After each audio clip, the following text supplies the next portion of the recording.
Hi there, it's Dirk from Client Care, and today we're going to chat about the traditional approach to financial planning versus the lifestyle financial planning approach.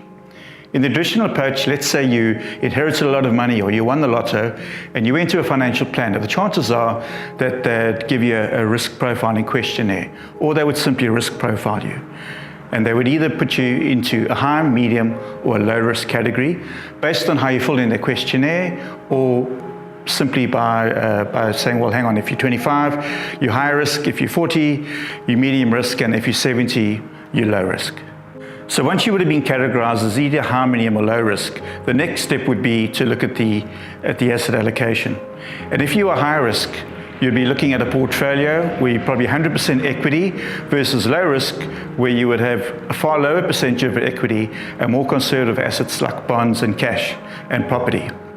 This asset allocation is then going to determine the return that you're going to get on your funds. If you are high risk, which means you've got a lot of equity in your portfolio, you're going to get a higher return over the long run. If you're low risk, where there's less equity and more conservative asset classes, you're going to get a lower return.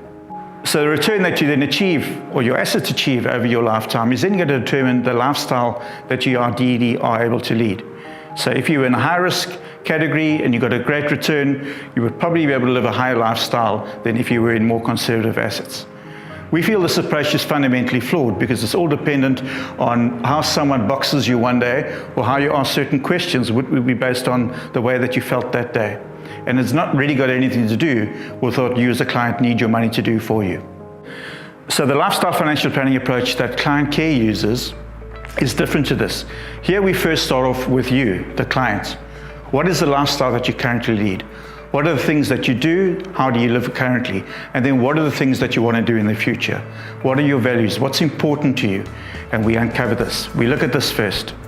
So once we understand the lifestyle that our clients would ideally want to live, we then look at the assets and we determine what is the real return that they would need to achieve over time and into retirement to make sure that they can maintain this lifestyle.